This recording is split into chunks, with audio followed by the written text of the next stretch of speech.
is also increasing.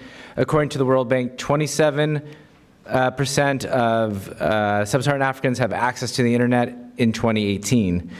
The potential for the digital economy, consequently, is significant. In 2018, mobile technologies and services generated 8.6% of the GDP in sub-Saharan Africa, a contribution that amounted to over $144 billion of economic value. There are 442 active incubators, accelerators, and co-working spaces on the continent as of last year, and the mobile ecosystem has supported 3.5 million jobs, directly or indirectly. So I believe that the ICT sector is crucial for sub-Saharan Africa's economic prospects. It's very attractive, I believe, for the U.S. private sector. It's certainly one sector where we have more competitive strengths or more strategic advantages over some of our global competitors. But we have to get it right. And central to unlocking Africa's digital economic potential is digital identity. Our speakers today, who are much more expert than I am on this topic, will explain and elaborate on this very simple definition. But digital identity is a means of identifying or authenticating the identity of an individual both online and offline. According to the AU Commissioner for Infrastructure and Energy, digital ID is necessary for social and financial inclusion, access of benefits, it contributes to trade exchanges in e-commerce and transactions, facilitates the movement of people across Africa. Unfortunately, more than 500 million Africans do not have the foundational form of ID, and there's a risk that countries will not adopt digital identity and they won't follow standards and norms that will ensure data protection and regional interoperability.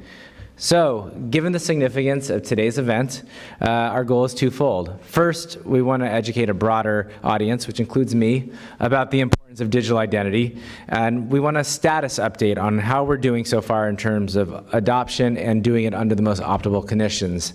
And second, we want to explore what partnerships we can deepen between international organizations, foundations, African governments, and the United States. So I'm delighted to have a very impressive set of speakers today to talk about this issue, including Vijayanti Desai of World Bank, Chris Burns of USAID, and Magdi Amen of the Amidyar Networks.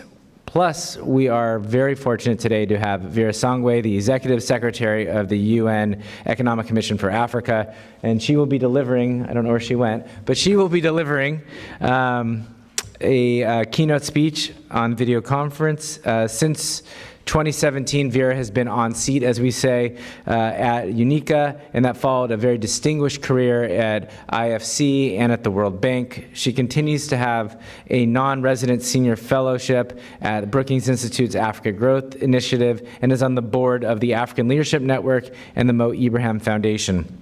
So I want to thank everyone for attending, and we're going to turn it over to Vera for some opening remarks. Thank you so much.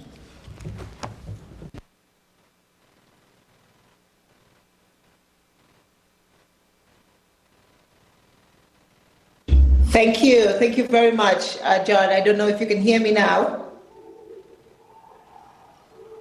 The problem with technology and talking about technology is that it always fails on you, so I'm hoping that you can hear me. We can hear you. Thank you. Wonderful. So good afternoon, everybody. It's 2 o'clock there. It's 9 o'clock in Addis. But this is an important topic for us, and so we're very happy and thankful to be invited to take part in this conversation put together by the CSIS. I think just 3 things maybe as we talk about this conversation, and with Omedia's support, really, there has been a lot more conversation on the continent about this. Digital ID is almost a fundamental identity issue, but it's also an issue of dignity. I think when you talk about it, and when we tend now to have this roll out so many numbers in this conversation that I think our audiences get confused. But we're sitting together in Ethiopia, just to bring it home to you a little bit in sort of more concrete terms. In Ethiopia, we have about 3.5 million refugees, particularly from the sub-region, Sudan, South Sudan, Somalia, where, of course, there is a lot of conflict. And just 2 weeks ago, I visited one of the refugee camps in Gambela. and you see young kids from 1 day old to old mothers of 70 years old.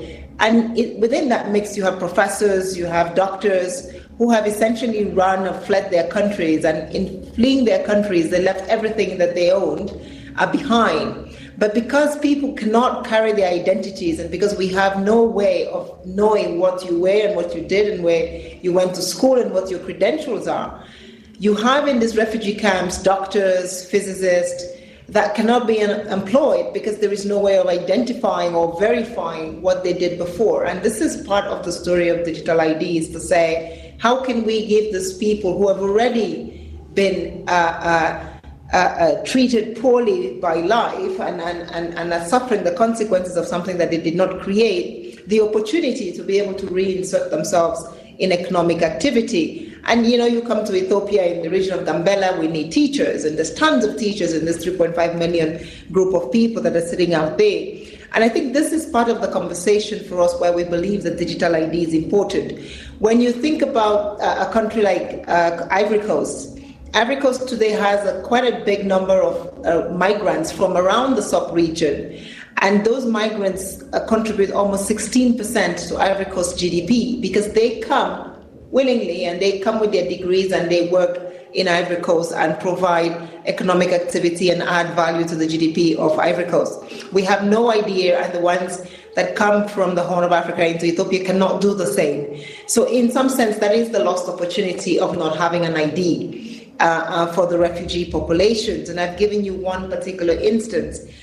But we are quite excited about the idea of digital ID and what is happening if we could bring everybody onto this space, because we believe that, one, not only do you make the invisible visible, but you give dignity to people, but more importantly, on a continent where we need to grow further, we need to grow faster, and we need to be able to use every brain that we have. The idea of building a digital platform and giving the 500 million people that John talked about an ID is quite important, because it does two things as well. As we know, we talk a lot about the public sector on the continent. A lot of the public sector still does a lot of social safety net transfers. We cannot do these transfers in an efficient and effective and timely way for our social safety net requirements. We cannot do them for our subsidies for agriculture. We cannot target efficiently subsidies into the energy sector, because we do not know where the resources are going to, who is getting those resources, and how they get them. And again, with digital ID, you can actually identify who is the recipient of a particular service. We have experiences, as I'm sure many of you know in the room, when India, before Africa became the continent with the most number of people without identity, India had almost 1 billion people without identity. But India essentially, and I'm sure that Vijayanti will talk a little bit more about this, was able to launch a program, the Aadhaar program, that put almost 1 billion people onto the digital ID platform. But more importantly, the government of India was able to save $9 billion in transfer costs and savings, that because they were now able to identify. I'm sure you have heard, most of you have heard about ghost workers or ghost poor people or ghost subsidy receivers. But with a digital ID system, you begin to save those kinds of resources. So the digital ID, again, as I said, it's a question of dignity, it's a question of identity. But in the economic space, where we are desperate to create jobs and to increase prosperity for the continent, it does provide a huge, huge angle for growth and for development. That is why we at the ECA and the African Union in general, but a lot of our heads of states have now decided to take upon this issue and to say we need to look at the potential for digitizing our economies, but we cannot digitize 1% or 10% or 50% of the economy. We have to digitize the whole economy. Another big thing that's happening on the continent today is, of course, the Continental Free Trade Area Agreement. The Continental Free Trade Area Agreement is a signature agreement, which I actually essentially call the sort of turbocharger of African economies in this century. And essentially what it is how Africa can trade more with itself, how Africa can trade better with itself. The United States has just finished reviewing and upgrading its agreements with America and with Canada and Mexico. And the European Union has just signed new agreements with Latin America. So there's many more countries that are beginning to sign trade agreements. But over 50 countries on the continent have signed a trade agreement, which essentially means we can move goods from north to south and east to west. But to do that, you do need to be able to understand how you do that. Again, the Chinese are able to do this seamlessly, and in the United States, Amazon and Google are doing this seamlessly. We on the continent have not gotten to that kind of expertise or space because our digital technologies, our digital identities, including in the trading and the e-commerce space, have not been developed sufficiently. And I think these are all when John talks about the numbers, 3 billion here and 2 billion here and all that potential. The potential is in the spaces where there is activity that has not been tapped yet.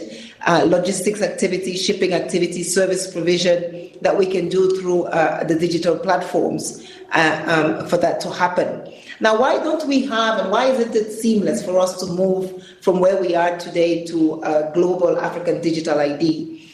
We start with, I think, what is a term now that I have come to know in my sleep, which is called Civil Registration and Vital Statistics, CRVS. Civil Registration and Vital Statistics. Normally in many countries, including in the United States in the day, when you were born, you sign a piece of paper, you put your name, you put your father's name, you put your mother's name, and they take all the data that you have, and they give you a birth certificate. And then your birth certificate becomes, in the US, for example, you get a social security number off of your birth certificate, and then you live life through that. And the day you pass away, your social security number is retired with you. The problem on the continent is because not many kids are registered at birth. Actually, only 20% of the kids are registered at birth, even in the CRVS framework. We cannot move them to a digital system because if all we did was take those who are registered in the civil registration systems, we will only be catching 20 to 25% of the population. Now, the other problem is we have, of course, on the continent, as in many other places, the National Statistics Office that deals with civil registration and vital statistics, and most often either the Department of Information Technology or the Department of Trade that deals with the question of digital technology. And these two do not necessarily talk to each other, and the laws are not harmonized. So you may be able to get all the data on civil registration and vital statistics, but you may not be able to see how you link that with the digital ID system. So part of what we are doing at the Economic Commission for Africa is, first of all, working with our member states to see how we can harmonize legislation between civil registration and vital statistics and the digital ID, and to see how we can get that going. Now, of course, when we talk about digital ID and we talk about the potential for the digital economy going forward, you in the United States, more than any place in the world, understand some of the threats and the weaknesses of everything being digital. Your identity on Facebook can get taken away quite quickly. Elections can get, the governance processes around those can get undermined. The banking sector, somebody can get your credit card and all of your assets can be depleted. So there is a whole conversation also around what do you do with security. And then, of course, there is terrorism and the funding of terrorism because of this process. So I think there is also a lot of work. While there is a lot of euphoria about the potential, 51% of Africa's economies today are in the service sector, and we believe that with digital you can actually increase that number. But there is also a potential risk there that we need to take care of. The whole conversation around cybersecurity, around protecting your data, around data storage, I think it still needs a look at. I think in the United States there has been for a while now a lack of regulation around it. I think we got cut off, and we need to, I don't know what happened, we got cut off. We still have you. So. We still have you in. We can see you and hear you. Yes. Oh, sorry. Okay, my screen went blank. So I think this. I was talking about cybersecurity. So these are some of the areas of pitfalls. At the ECA, we have been asked, at the Economic Commission for Africa, we have been asked by the African Union and our member states, the heads of states of Africa, to come up with a digital identity, digital trade, and digital economy framework, which will help guide how the continent moves on this issue. I think as we develop the digital identity framework, it's particularly important, especially when we're talking about a continent with 55 nation states and individual nation states, that there is harmonization, that there is interoperability, so that when you sell something in Zimbabwe, somebody in Algeria can buy it on the same platforms, or somebody in Ghana can sell very easily and seamlessly to somebody in Angola. So I think that is one of the critical challenges that we have now, is how do you develop interoperable systems across the board?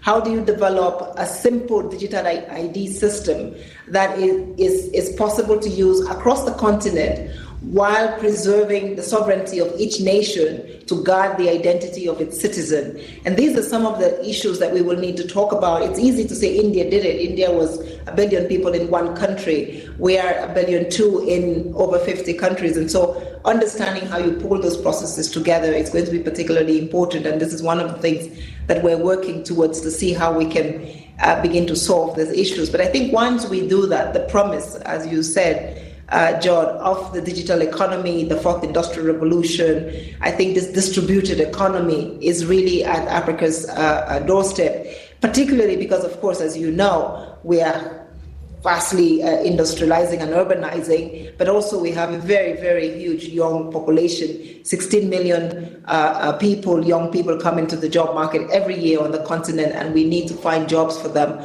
We believe that the digital economy provides space for innovation, for technology to be able to take that place.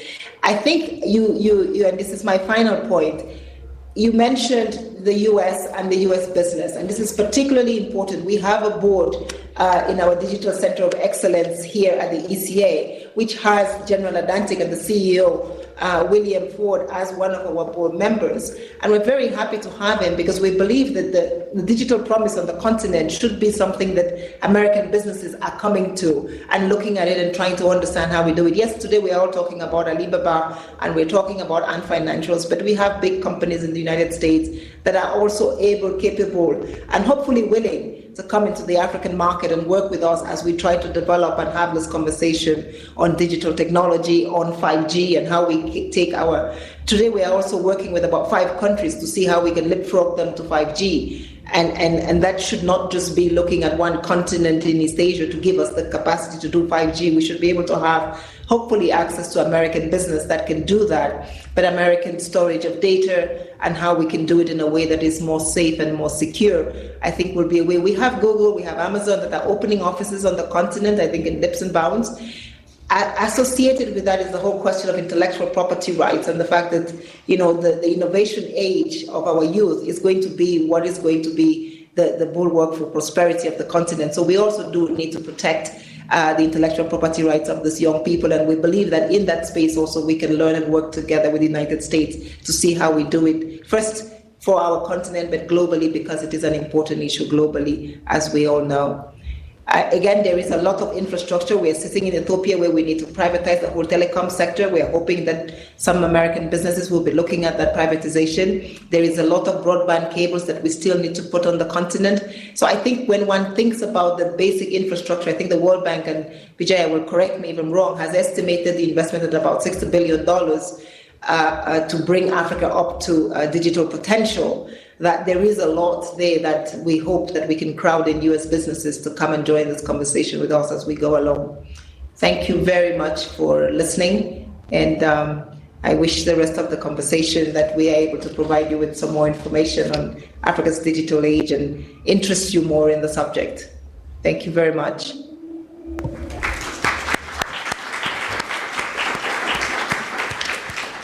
Vera, thank you so much for joining us all the way from Addis, and I know it's late, so I'll just say thank you. I think you've put us in the right place of mind to have a very engaging conversation. Thank you, and thanks to the audience. And we hope to see you soon. If there's private sector investment in the room, then I hope you're coming. Okay, well, why don't we bring up our panelists, and we'll start the live part of the conversation.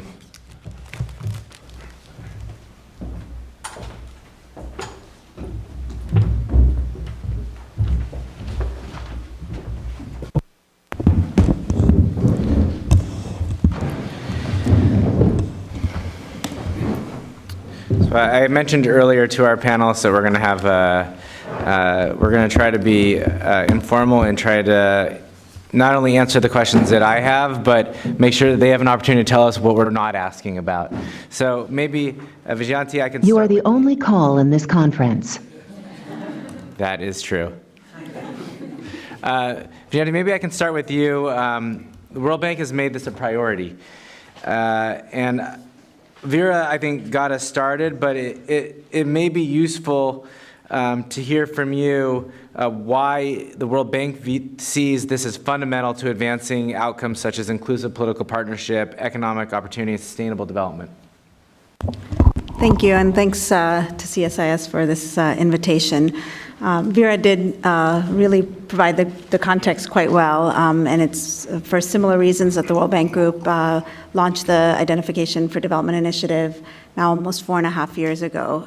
So it's getting into the second phase of our work. But just to recap a bit of what she said, I think from individuals' perspective, it's giving access to things that are critical, whether it's accessing health services, property registration, financial services, a whole number of different services that you and I take for granted. We have forms of ID to be able to access that. Even for example, getting into access buildings, for example. For governments, having the ability to verify that the right beneficiaries, when you think about the sheer number of GDP that goes towards things like social assistance programs, if you aren't able to verify the beneficiaries accurately, then that leads to a lot of fraud, ghost workers, and things of that sort. And just the $9 million of savings that Vera did cite is something that we see a number of savings from a government perspective. And I think for private sector, equally for even for financial services, the KYC requirements of opening up bank accounts and the importance of your customers, or even customer onboarding generally, and digitizing ID has led to sort of significant reduction in costs of customer onboarding for private sector. So from all around, from individuals, governments, and private sector, having digitized forms of ID is critical.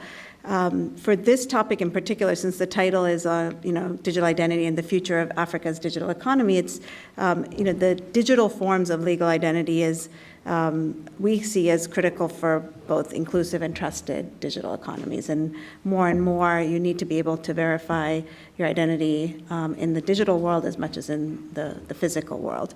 And so we see digital identity as one of the critical platforms of a broader digital economy, and it's very much squarely as part of the broader digital transformation strategy for Africa, the Digital Economy Initiative for Africa initiative, and so it's for all those reasons that the bank launched, the World Bank Group launched this initiative, and it's a horizontal effort. So doesn't sit residing in one department alone. It cuts across horizontally because, for example, the social protection team, the health team, the financial sector team, the digital development team, and so it's a very cohesive approach of thinking about how to support countries in this transformation from a much more comprehensive way.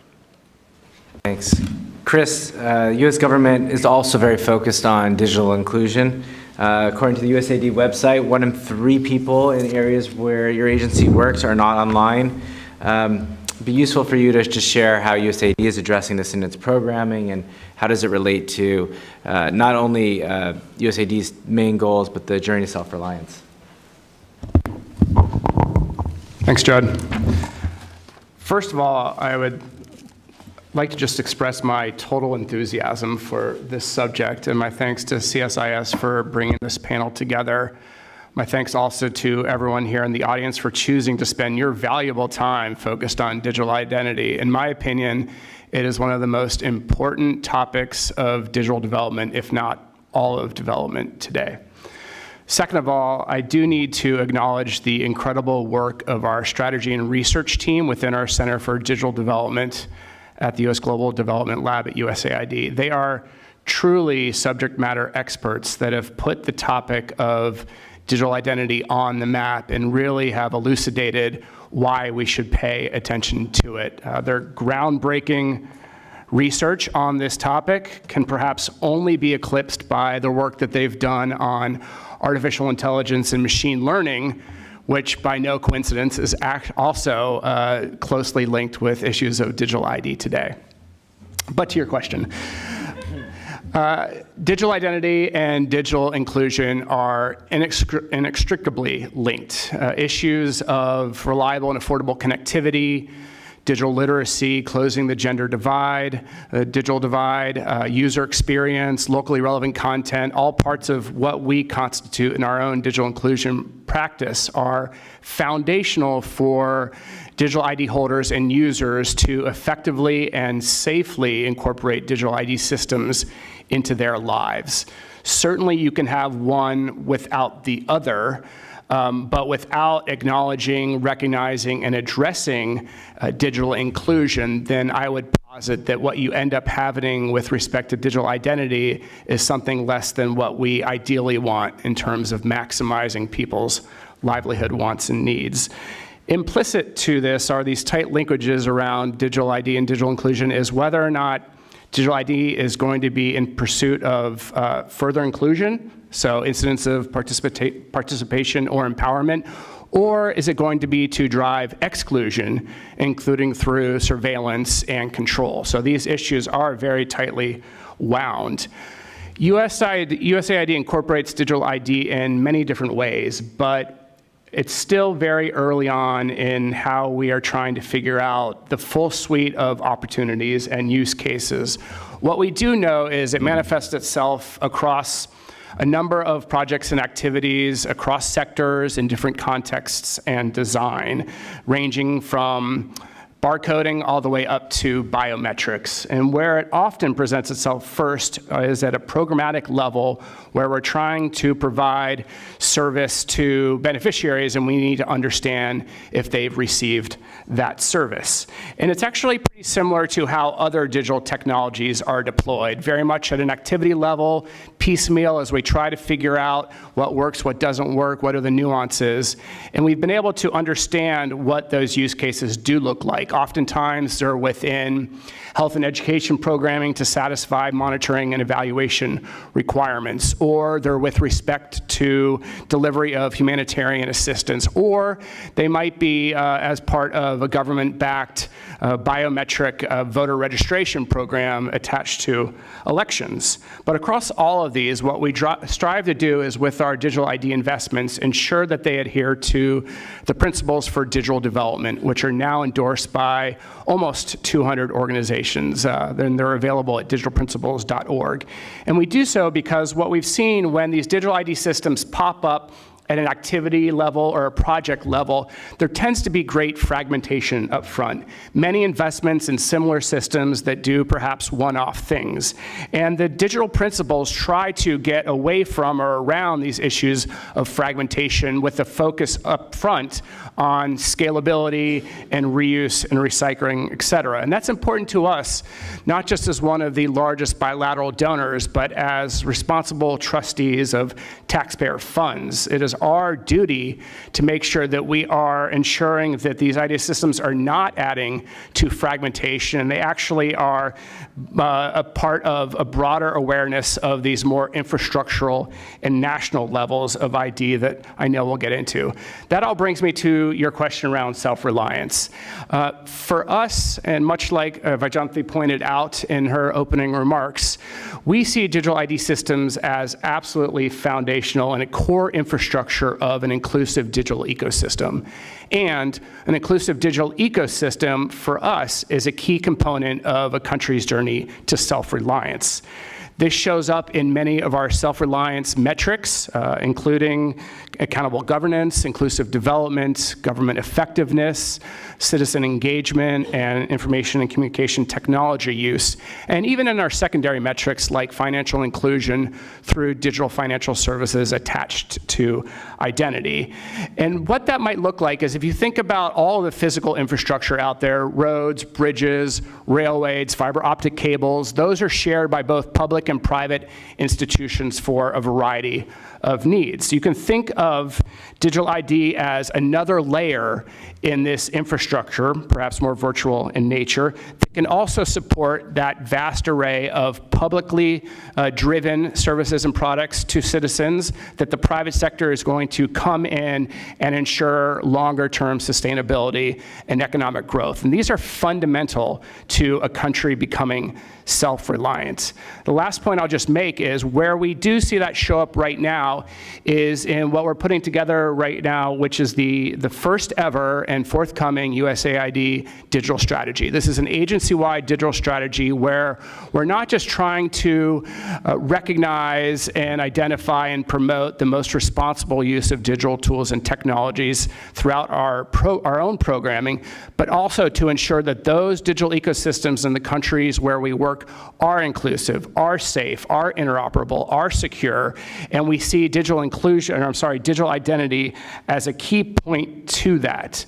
In the near future, I do hope that this digital strategy will be out for public comment and encourage you all, when it is, to share us your thoughts as you review it.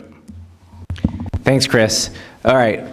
I set up this whole panel to do three things: to sell and explain why digital ID is so critical, which I think Vera and Chris and Vianti had done well. I want to spend a little time now on some of the challenges, and then we'll end with all the solutions you could possibly, everything you need. So, Magdi, you got to do the heavy lifting on the challenges, and we already had a little bit around the fragmentation issues, the scale issues, dealing with exclusion, inclusion, but your foundation is really a champion of this work, particularly in sub-Saharan Africa. So for everyone here in the audience and online, what are the regulatory infrastructure, human capital challenges, and where does Africa sit relative to other regions? Thank you. Thank you, Judd, and well done organizing this, and thank you, audience, for joining the conversation.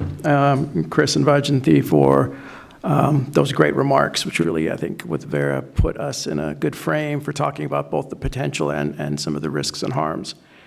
MDR Network is a social impact foundation, and we fund, and we do some both for-profit and nonprofit investments. Digital ID really only became formally part of our work early last year. I joined after that. It became a sort of a full initiative to lead the work in Africa, essentially. And when we started doing that, we noted that there's a tremendous amount of energy and interest in doing this. We noted a statistics of something like 44% of countries, or either 40 or 60% of countries, were thinking about renewing ID systems over the next 2 years. I think the precise number isn't too material, but what that spoke to was this urgency that countries felt about putting this on the table. And that also gave us some pause and some concern, because what you mentioned, very small number, I think something like 15 to 18 now, I believe, countries have data protection laws in place, and a fewer number have data protection authorities. And so when we looked at this situation and we saw that, countries were doing this largely in silos and alone. And there was a history of what would look like somewhat abusive, or at least not very well-designed relationships with vendors, and you saw instances of vendor lock-in. There were some disputes where, logos got put on a national ID card, data got taken offshore and not put into the country's control.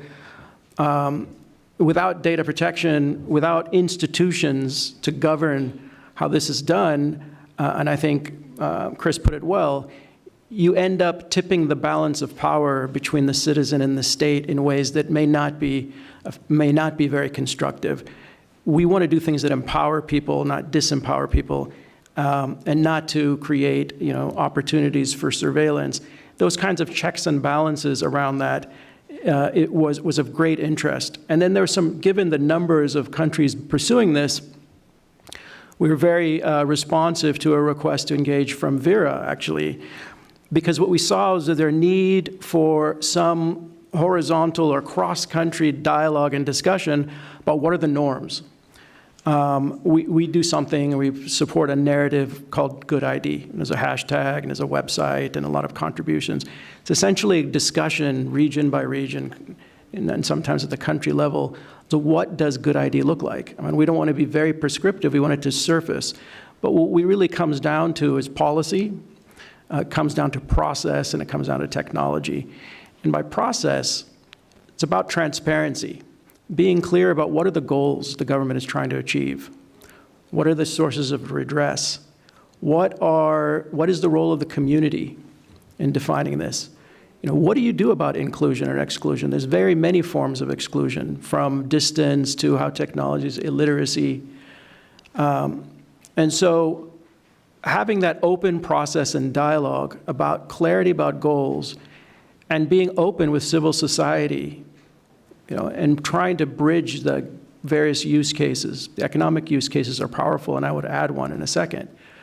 But also the social impact use cases, and also being very much concerned about how privacy is factored into both the policies, the processes, and actually the technologies, privacy by design.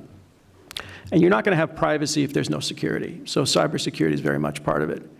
So Vera and her team proposed putting these principles in place, running the cross-country dialogue in support of the African Union in the context of the free trade area, initially, because the possibility of not only having open trade, but also a digital common market.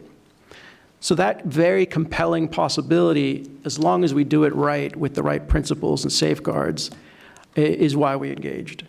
And we talked about some of the challenges. And if you look across countries, the main gap is the fact that civil registration is so low in many countries in Africa. Many people just don't have documents, right? And so there's this massive stock of unidentified, undocumented people who aren't able to access services. And to come back to a use case, financial inclusion. I think it was a Findex report that had said about 1.7 billion people around the world aren't banked. Digital identity, because it can take care of, if it's done well, the upfront KYC issues, customer due diligence, can address that constraint for about 1 billion people. But how do you get there? How do you get there from where we are today when so many people aren't identified and the institutions and the safeguards aren't being addressed? So it's a program of work, a program of discussion, supporting people like Vyjayanti and her work, UNECA, civil society organizations, building issuer capacity and building civil society capacity to hold governments accountable to those norms once they've established them. So we're very excited to be part of that, and I'm going to talk a little bit more about some of the most, more recent discussions we're having. I think I want to go a little off script because I want to drill down on just a little bit more on the challenges. So one of them is this, I think we should talk a little more about exclusion. There's, recently a case in Kenya where their effort has raised all these questions about privacy and suspicion that certain ethnic groups are going to be excluded. I suspect some of the other things, Magdi, that you've identified are about education and about government reach. So I'm going to turn to Chris, but I think everyone should kind of weigh in. Let's put all of the challenges on the table, and then we'll walk back on how do we address them. You guys are okay with staying until late tonight, right? So we can list these all out. Well, I'd like to focus on, I'll probably focus on 3 or 4, but I think a critical one is this issue of trust and how it manifests itself in digital identity systems. Trust is this critical dynamic that has to be established, understood, and maintained over time. And once you've established that trust, you can lose it on a whim, almost overnight. And why that's important in the conversation around digital identity is ID systems contain inherently personal information, and when they are government-controlled, inherently political dimensions. And so sharing personal information for an individual puts them in a place of vulnerability, and it creates these power asymmetries between those that offer up the information and those who control access to that information. So governments and basically any safeguarders of this information have to be keenly cognizant of these power dynamics, intentional or unintentional, that exist in them. And one thing I know you've been exploring is what has been happening in Kenya around Huduma Number and their nationwide digital identity system that was launched last spring. And we do know that because digital identity has this inherently political dimension to it when the government is involved, that governments need to be very mindful of establishing this trust and maintaining it from the design phase to the rollout phase and all the way through implementation. And this is particularly true going back to my earlier point around digital inclusion for folks who have low digital literacy. Systems that link ethnic or religious or tribal or other sensitive information to biometric data can heighten the risk of feeling targeted or having that information misused.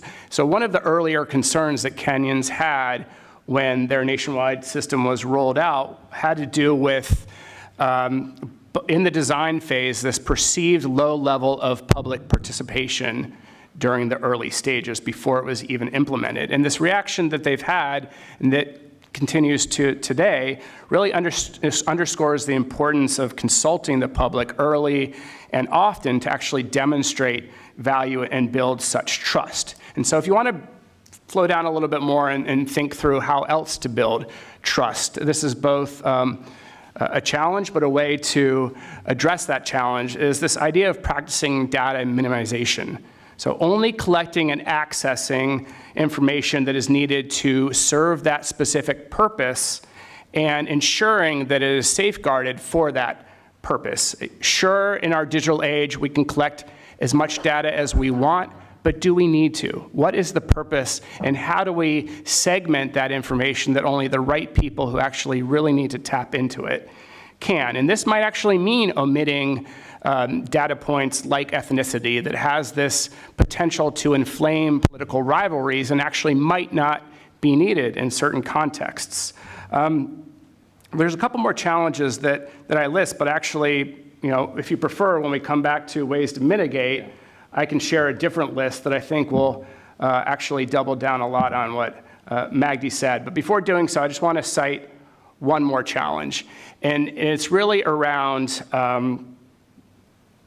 that digital identity must first demonstrate this tangible trust over a notional or promissory trust. And that's why what we've seen in USAID, you see digital identity systems cropping up at an activity or project level because there's this inherent immediate benefit that an end user can see. I show you my smart card, I receive food aid. And that's much different than national or nationwide ID systems that put forward this ideal that we want to get to. And certainly those ideals we should all be investing in and are worthy of doing so. And the World Bank does this well. But for folks who are just engaging with digital IDs for the first time, it's a much harder sell to say, we're going to put forward that national ID system that is going to revolutionize every service that you get from the government and the private sector, and it's going to do so at a lower cost and drive greater efficiencies. If there's something tangible up front, it actually builds that pathway for digital ID holders to acknowledge and understand what's in it for them, and that will help shape what happens at a more macro level. We're so used to talking about everything as being revolutionary. You want me to dial that back? Yeah, I just want to add a few please. more barriers, and this is based on a lot of the work that we've been doing. So across Africa, we've done probably about 30 different country assessments and engaging in about the same number of countries. And so in addition to what was mentioned, I think some of the others are some of the infrastructure costs. So, I mean, we're talking about enrollment, right? So what are the challenges to enrollment? There's other challenges beyond enrollment, but even on enrollment is the time and cost to actually obtain your ID. And so even things like birth registration, knowing that you can actually get your birth registered at a health facility, or you don't have to travel very far distances, or for an ID, like similarly. In terms of the cost, there's not only the actual cost, costs, but the indirect costs. So for individuals who have to travel long distances, take time out of their work. So that's one bucket. I think the other is the institutional fragmentation that exists in a number of the countries. And so we see, as Chris had mentioned, a number of fragmented systems where, in some countries, even 14 different ID systems. And so that takes a lot of political commitment, I think, to think about a more foundational system rather than a fragmented system, as well as the fragmentation that Vera mentioned between civil registration systems and digital ID systems. And so that requires a lot of high-level political commitment beyond individual ministries. The other is on legal barriers. So, from the billion people that are estimated, which we're going to be coming out with new figures later on, so stay tuned. There is also, from some of the Findex surveys that we've done, a gender gap. So in about 27, 30 different low-income countries, the percentage points of coverage between men and women is about 10 percentage points different. And it's not all because of legal barriers, but there are some that are legal barriers. For example, women having to provide additional forms of documentation, marriage certificates, for example. So that's another bucket. And I think the other, which Chris touched upon, but is on the design. So I think both minimal design and privacy by design features, not only from a trust perspective, but also from the sheer ability to be able to enroll in an inclusive way. So rather than having 70 fields of information collected, which is not only not good from a privacy perspective, but also from the sheer ability to enroll people, things like requiring citizenship versus not, and being able to then ensure that if that's a requirement, you have to have a system in place to actually verify, which is not always easy. So these are sort of additional buckets of. I think there's a number of features, both political, institutional, and technical, that all need to be considered. I think people tend to talk about technology oftentimes, but it's much more than the technology. Yeah, that's a great point. I heard a lecture recently about this is a different space, but the adoption of technology in democracies and how much for elections. And an academic who I really respect said the countries that run good elections don't need the technology, and the countries that run bad elections, no technology is going to change those dynamics. So, right. I mean, it feels there's a lot of symmetry here.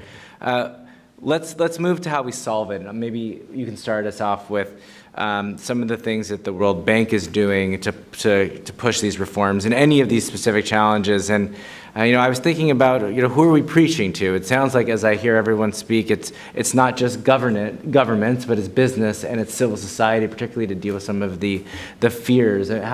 What's an advocacy plan look like, an adoption plan look like from the World Bank's perspective? So I think on the advocacy plan, one of the things, and I think all of us here at the table, but also many other institutions, have been part of a really important coalition of actors who are doing both research, things like the billion, understanding what the scale of the challenge is, and looking at some of the good practices, some of the peer-to-peer learning. For example, I often underestimated a few years ago just the power of this peer-to-peer learning, and I think it's one of the most powerful ways of advocating, because when a country sees another country that's already in the midst of its journey or completed its journey and learns from its mistakes or also sees the opportunities, I think there's nothing more powerful than that. So, I mean, on the advocacy, I think it's a mix of, and the work that we've been doing cuts across 3 pillars of work. So one is on the analytics, the other is on the global convening and platforms, and then the third is at the country work. It all ends up being important for the third, which is country work, but I think the advocacy and the analytics is critical to ensure that what we're providing, the support that's being provided to the countries, is being done in a very intentional way. So I think one is just understanding the scale of the challenge. As I mentioned, and it has been mentioned, half of the billion are in Africa, another about half are children. So we can't also forget the importance of birth registration. I think also understanding what it takes to meet the gap. So, we estimate a back-of-the-envelope calculation for Africa alone, it would take about $6 billion in financing, which is not insignificant, but is not insurmountable either. So I think it's all very doable.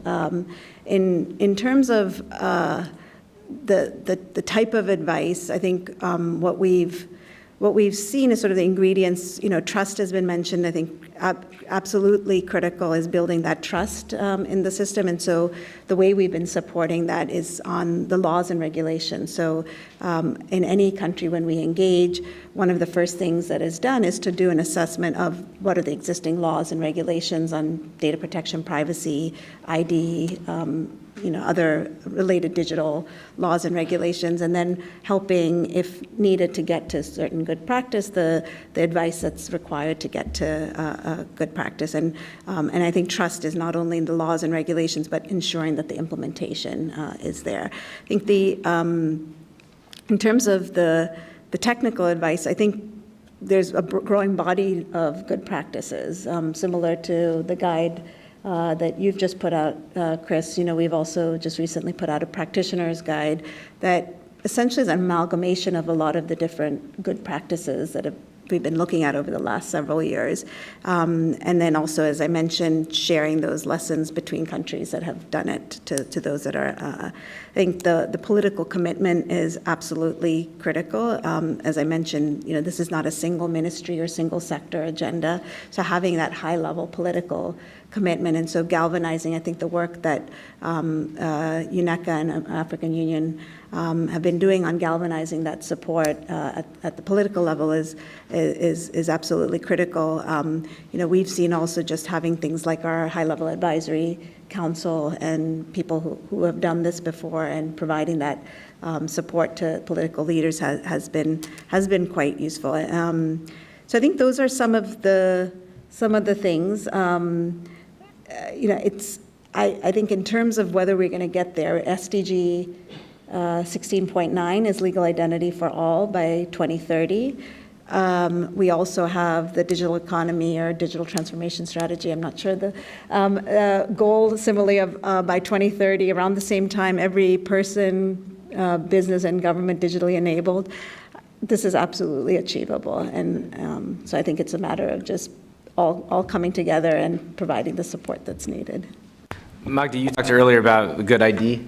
Mm-hmm. So maybe just probably a little more about the program. I think that would be helpful. But then, is it gaining traction? And what have you found are the most successful arguments for adoption? I mean, that's kind of, I think, one of the values of the panel is kind of sharing these best practices. Okay, great.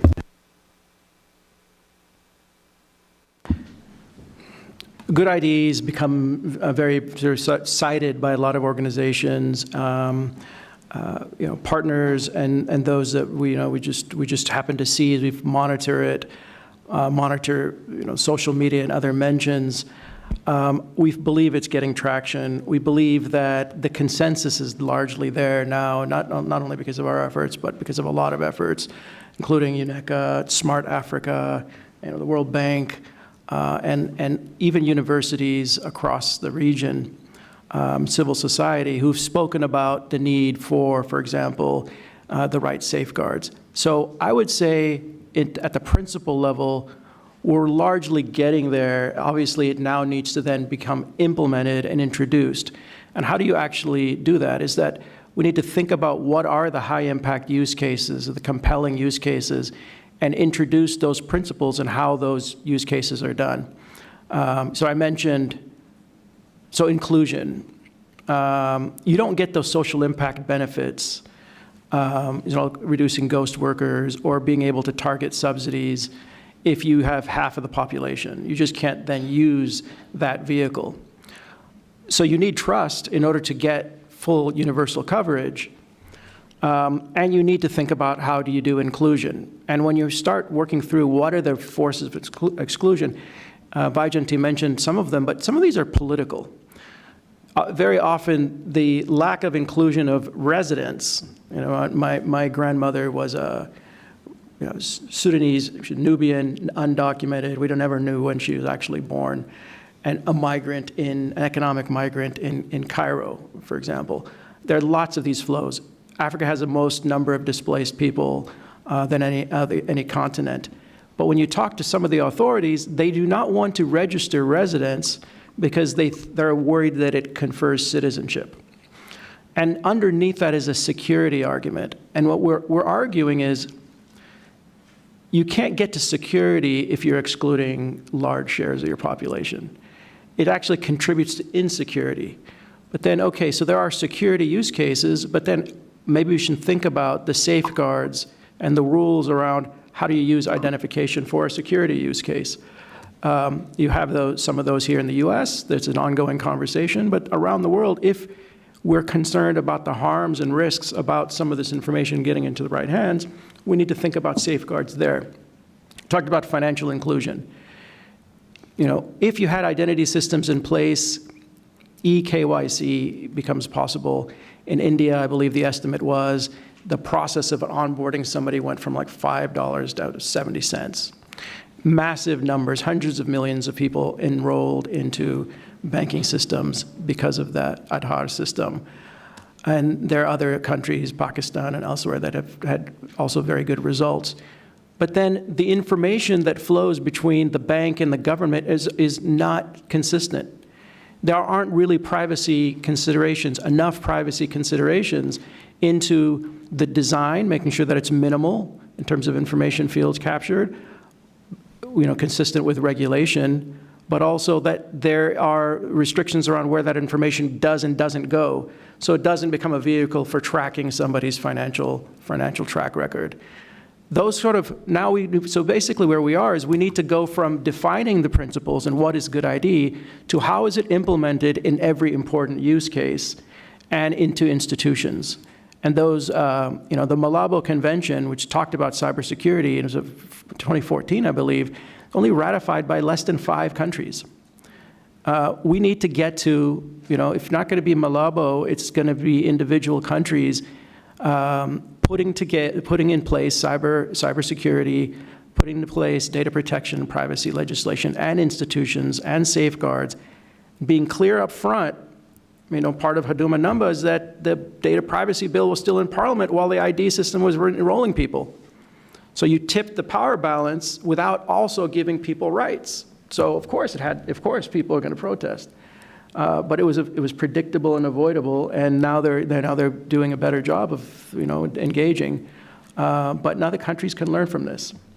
So it is really helping think through the mindsets of the different stakeholders, both within government and in society, and really starting to go from principles to actual action and results in institutions. All right, Chris, I'm going to let you rip and walk us through all of the solutions that you've come up with. Done. Okay. First, I'm just going to strip away digital identity for a moment as the topic. And, something I think about in the context of where we are in the digital world and what we're trying to execute in our digital development practice, and I know some of this mirrors the World Bank's digital development practice, is we are in the business of helping the entire development community, et cetera, drive better data collection, analytics, and dissemination and use of that data through digital channels. And a lot of the issues that have been embedded in this conversation that we're facing in our daily lives and that are happening elsewhere in the digital world are around that specific data piece. How are we determining what we collect, why we need to collect it, how it's being collected, and how it's being used is something that we have more work to do on. And our team has a number of guidances. The most recent one is considerations for using data responsibly in all of our work. And I think we need to internalize that when we are talking about digital ID. When I hear Magdi go through your awesome anecdotes, what I think of is intentionality. There has to be intentionality baked in from even before a digital ID system is being conceived. And if it's in there from the start, and or intentional about carrying it through, then I think you are going to minimize some of the concerns and challenges we're seeing across the world in the development and implementation and deployment of digital ID systems.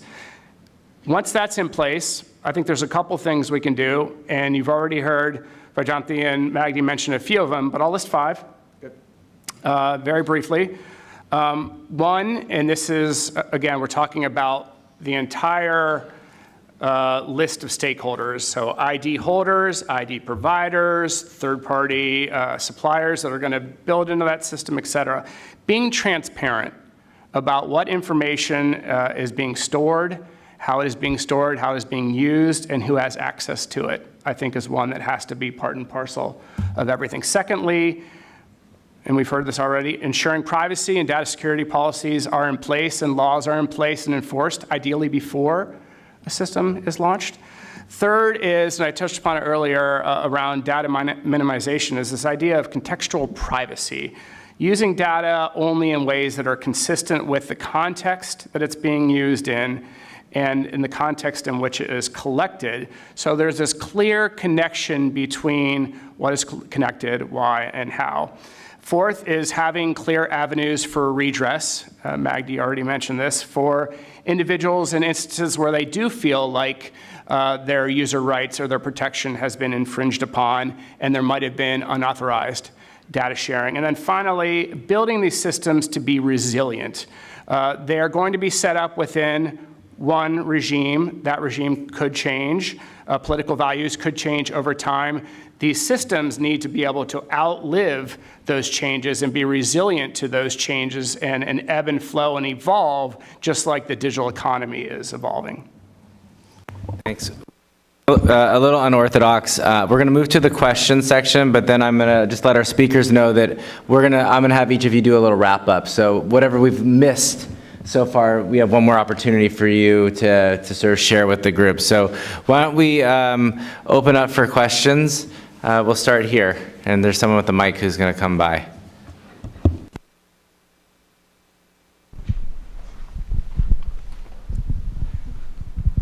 Thank you. I'm a contractor with USAID's Office of Food for Peace. So, Chris, shout out to the lab for releasing the how-to guide on inclusive digital development, which we've been reading. So, in a lot of the I have 2 questions. The first one is on emerging solutions in this space, and the second is on what does interoperability actually mean. So I want to give other people a chance, so I'll be fast, I promise. So we work in a lot of humanitarian contexts, like the Rohingya response, South Sudan, Venezuela, etc., where working with a government to identify beneficiaries can be harmful to the people that we serve. You guys discussed that in the exclusion section, but you also talked about building foundational trust with governments. What do we do when that's not an option? And what's our role in digital ID when we can't work with the government at the time to create a sustainable DID infrastructure? We started a working group in our office to try to discuss this because we reach about 70 million people a year in 80 different countries with food assistance in different forms. So we really want to think about this issue because it affects us a lot. And we really like the idea of a beneficiary-owned and controlled form of identity, kind of what Chris was talking about, where you can unlock exactly what you need for that benefit, maybe without revealing everything. A few of the emerging solutions in this field right now are like the MasterCard DID solution that was launched based on hash data. We use iris scans for Syrian refugees. And so your ID can actually be just a part of you. Or blockchain solutions that use encrypted information to track transactions as a form of ID. Do you think there is potential in any of these emerging solutions? And what do you think are the ramifications of private sector involvement in this space? Second, on interoperability, as donors, we really depend on our partners for this data. So we're not having the direct transaction or point of sale with the beneficiaries. We're waiting for WFP or UNHCR or Mercy Corps to send us back the data on how many people we reached with that, how many people we gave corn to, how many were women, how many came back multiple times. So in doing that, relying on partners for data, what should we do to address interoperability? What does that really look like? Are we talking about pushing our partners to have interoperable systems or moving towards a more foundational system? And if it's a foundational system, how do we decide who owns the data? It's a great series of questions. Who wants to give it a shot?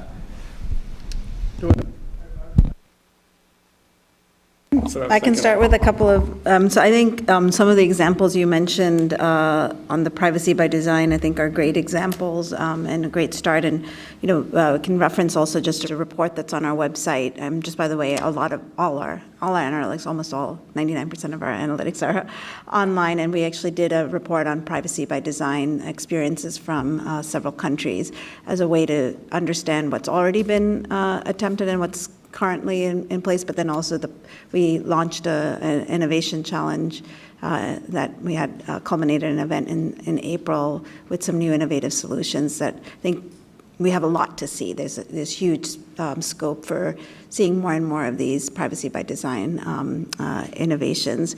So I think, yes, I think that's important, it's critical. I think that by itself is never going to be sufficient. So the way we sort of look at trust in the system is the laws and regulations, both just the laws and regulations and the implementation of those laws and regulations, and then some of these technical design features, and the both required, and also just broader political commitment, because I think one without the other probably won't get to where we want.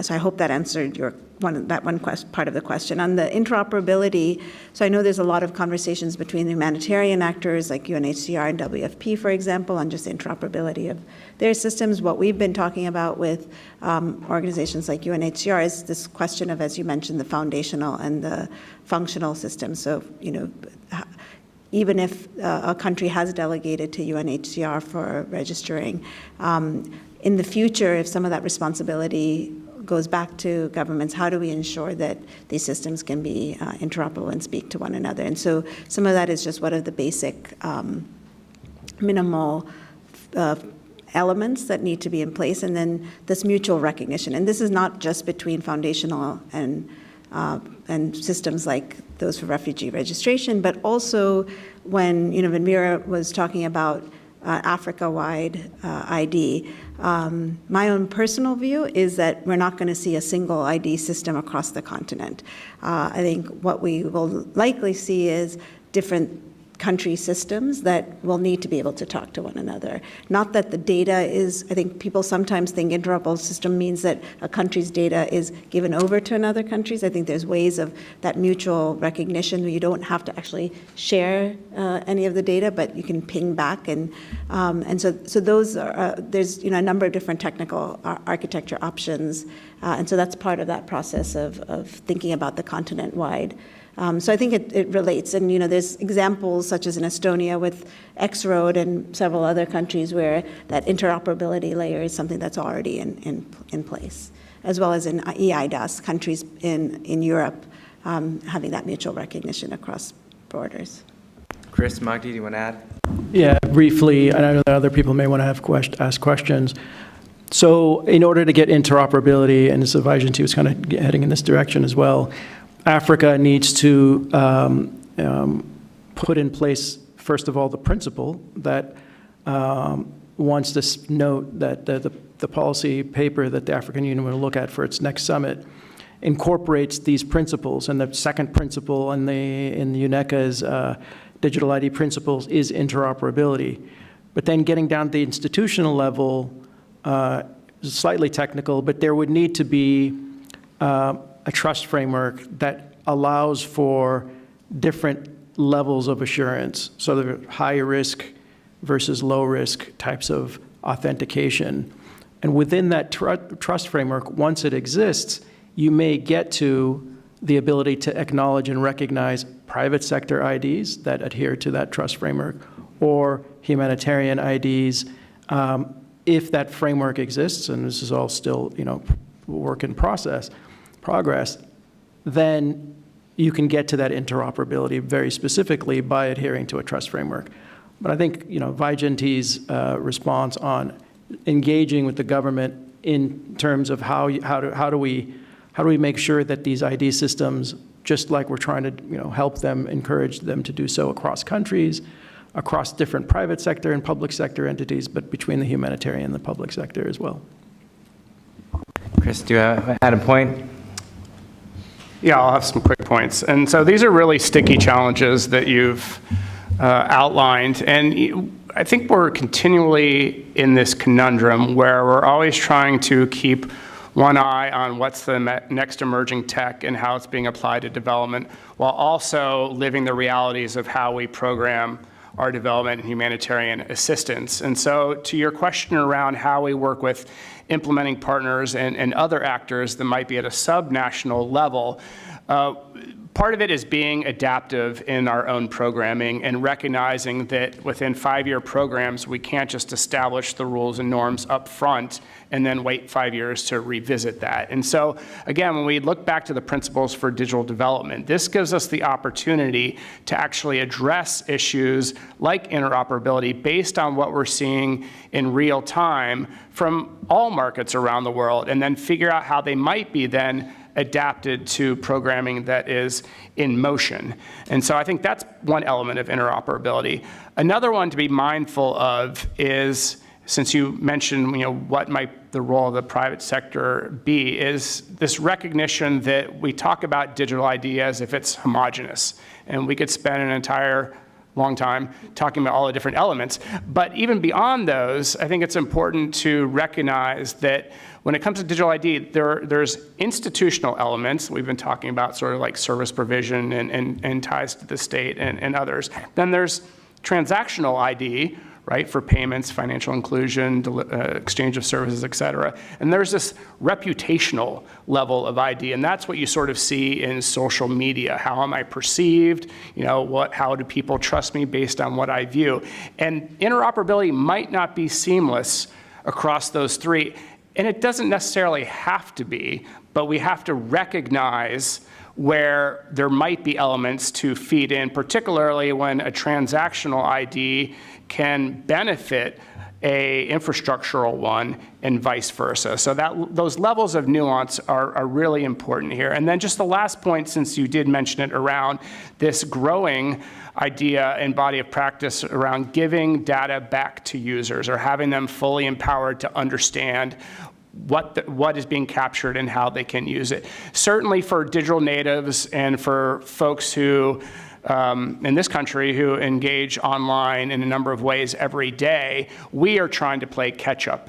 For the folks just coming online, it's really intriguing to think about how they might be able to own their data from the start, opt in, opt out, understand its uses, and actually build their levels of protection. There's a wonderful group, former colleagues of mine, running Future State Now, that are actually looking at this specifically, of this idea of data empowerment at the individual level. And I suspect you're going to see a bit more of that coming up. All right, let's go out for another question. Actually, let's take two questions. So a question here and a question in the front. Hi, thanks so much to all the panelists for being here today. I'm over at the Department of Homeland Security, Threat Prevention and Security Policy. Just have a quick question about U.S. government assistance to foreign countries in Africa for developing digital databases for law enforcement and counterterrorism purposes. Now, over at the State Department side, obviously we have PISES for international border security, and then here in DHS we have the Automated Targeting System Global, which is sponsored by CBP for passenger targeting assistance for foreign countries. And then we also have the biometric data sharing program, in which we actually go into foreign countries with their consent, help them develop a biometric database and make it interoperable with U.S. systems, as well as helping connect foreign countries to Interpol's I-24/7 database. So obviously these programs are all hugely important on our end, on the U.S. government end, for counterterrorism and screening and vetting, and for law enforcement purposes as well. However, they may particularly be susceptible to foreign government suspicion, perhaps historical mistrust, privacy concerns, or maybe perceived negatively for self-reliance. So I just wanted to see if you all had any suggestions for potentially overcoming those obstacles. Okay. I think we can do 3 questions. Would you be all right with that? Yeah. So then we'll ask you for the third question. Hi, Kathleen Davey, Mystery Advisors. I've seen this work very well in India, all the technology and the identification of most people. I'd like to see if you could take it to a second level throughout the world. There are so many people that I have gotten to know through various organizations that are displaced or migrate for various reasons. Some of them are very highly qualified people. Could these identity cards include their educational achievements so they could prove what they're able to contribute to their new country?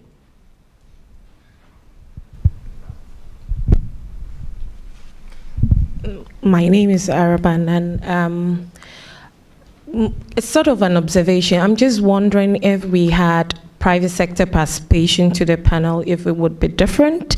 I am from Ghana, and I know that Ghana, together with other African countries, have very strong mobile phone penetration. So this is the case whereby you have private sector holding so much data. There are more mobile phones in Ghana than people.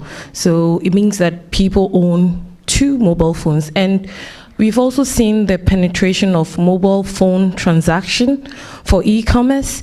And I know for Ghana, Kenya, South Africa, you have a lot of data before you can start transactional things with your mobile phone. So we have MTN, Vodafone, and all these telecommunications companies holding so much data. How about hearing the opinion and what, because I can hear a lot of reinvention on how to collect data by countries, by different organizations, yet the same amount of data is sitting with probably a few of these companies that can be used for other purposes. Thank you. Thank you. So we have a question about some of the U.S. databases and the suspicions that they prompt. A great question about sort of education. Another excellent question about sort of what a private sector voice here would say, and how do we work with the private sector. So I'll let grab what parts of it you feel like you have some insights to share.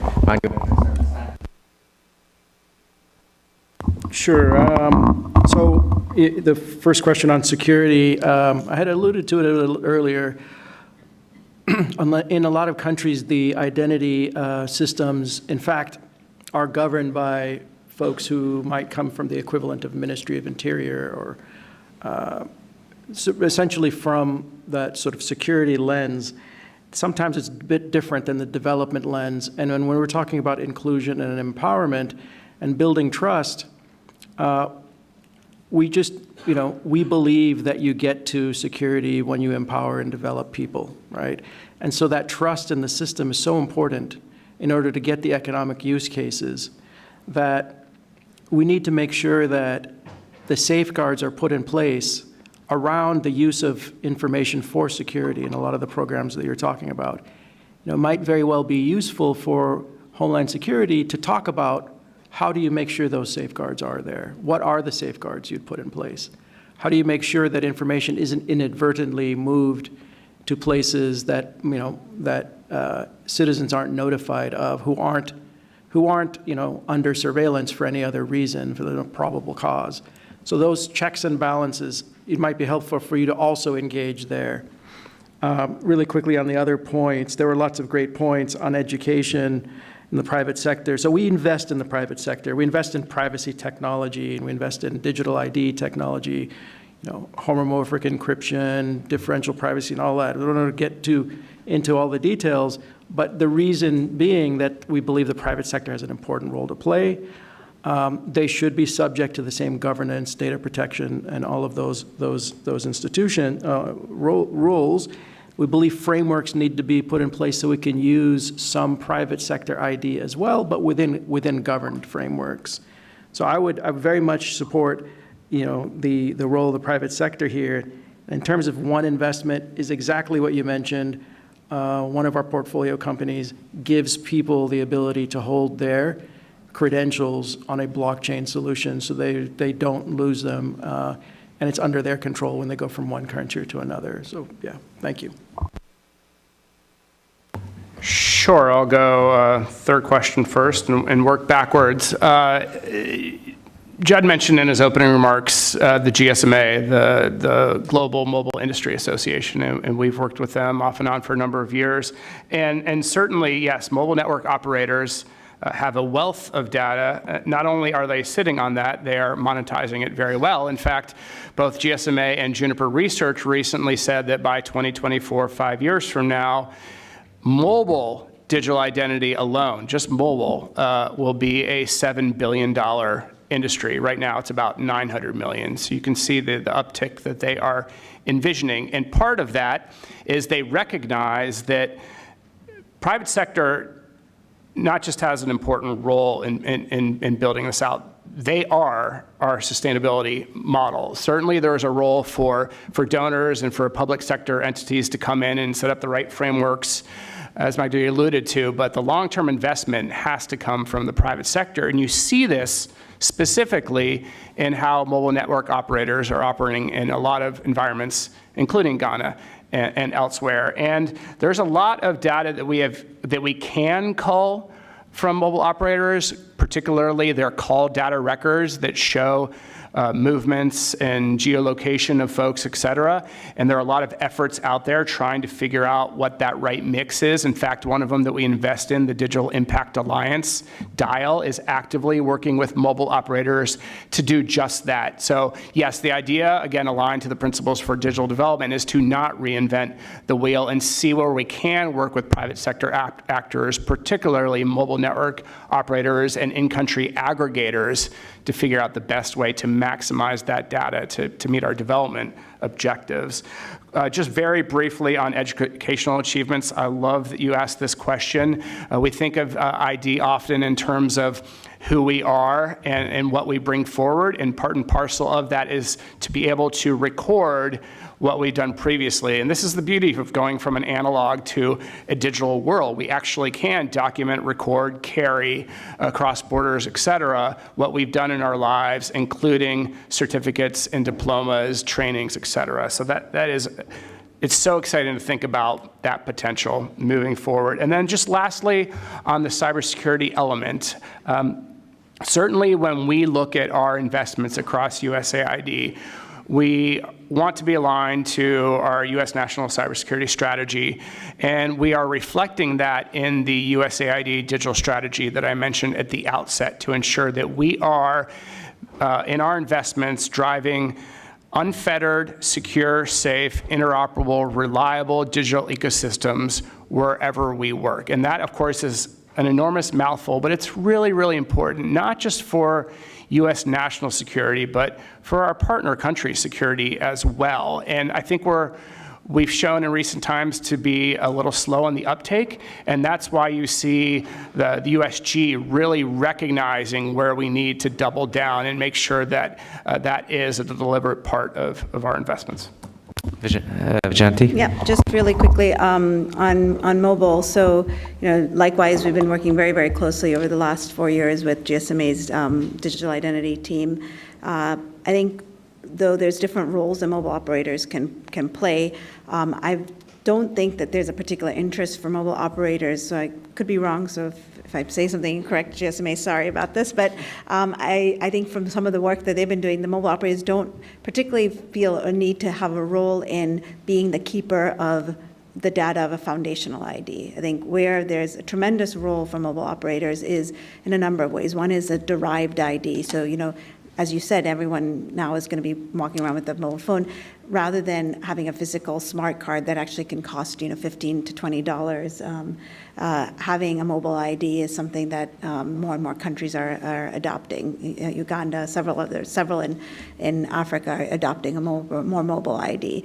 I think the other is in the role as part of an enrollment ecosystem. So in Nigeria, a country that we're supporting, the upcoming sort of enrollment ecosystem is to envisage using mobile operators to help play that role in that playing that key role. So it's not just the ID agency going and enrolling individuals, but using that ecosystem that exists. So these are, and the other, of course, is the authentication, like when you have a mobile ID, not to show show, but also to be able to authenticate using mobile. So I think there's a number of different roles that are being very, very clearly envisaged, and I see a lot of huge opportunities in the future.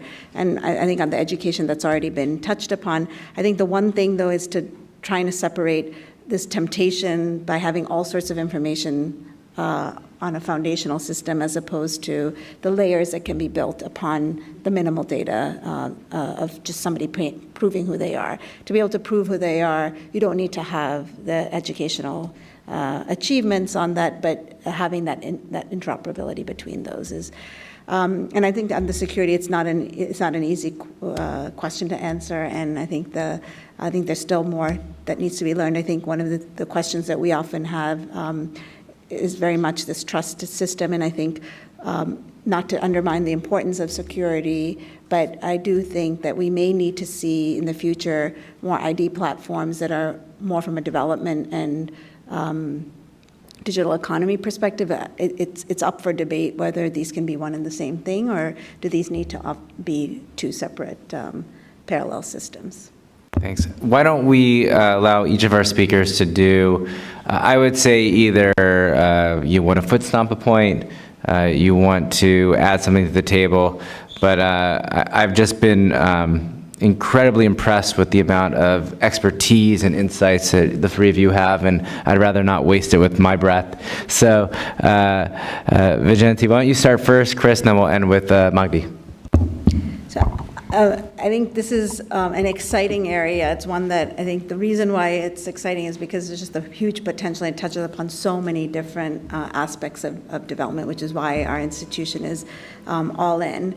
And I think there's just more to come. We're still learning. And the other part that's exciting is that it's not one of the development topics that's been known for 50-some years, like several others.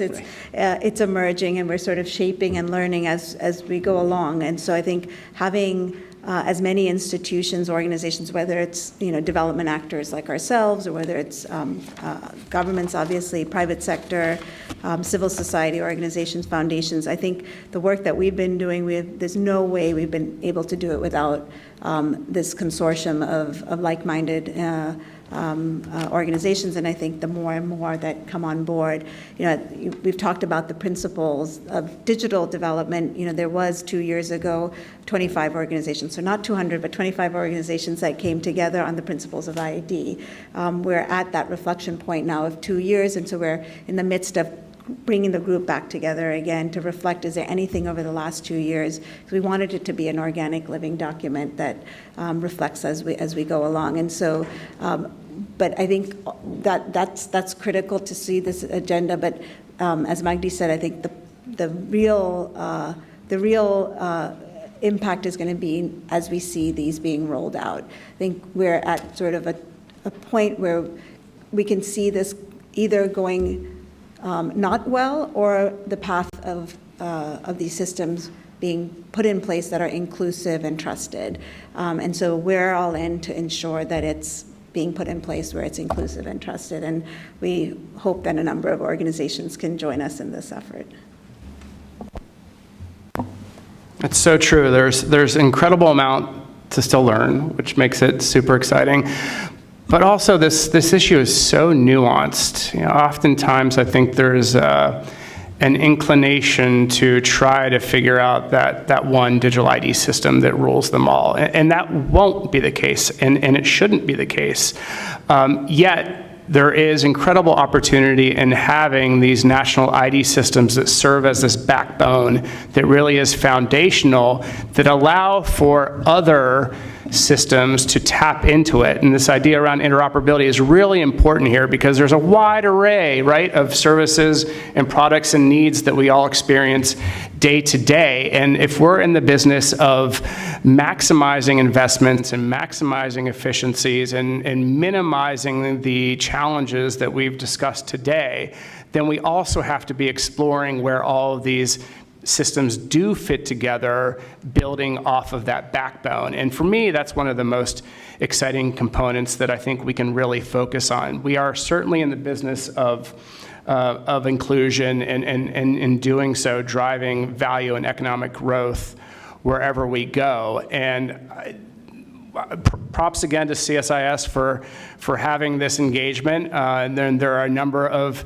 entities, organizations, efforts around the world, but this is really a budding movement.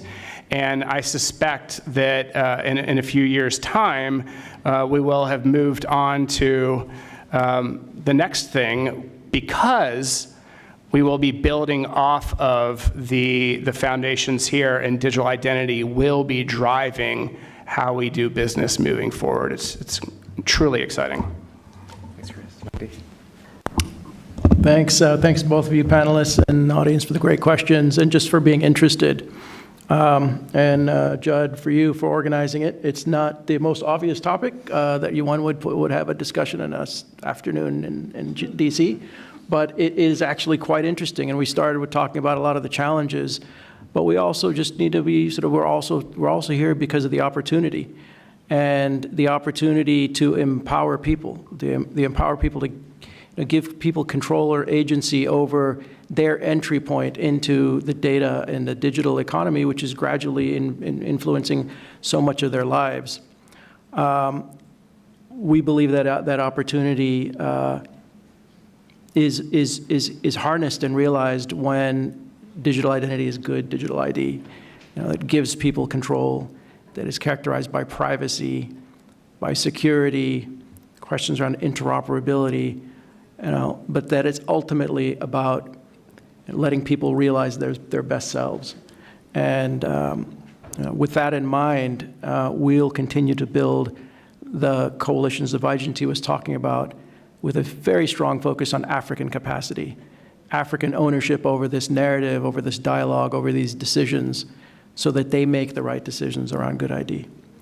Thanks, Madi. We at CSIS are really proud to be part of the budding movement, and I can say honestly that we haven't had a panel in this year that, since we restarted the Africa program, that I much more prefer to be in your seat listening and absorbing than moderating. It was an incredible insights from all three. So please join me in thanking them for their time, and Vera.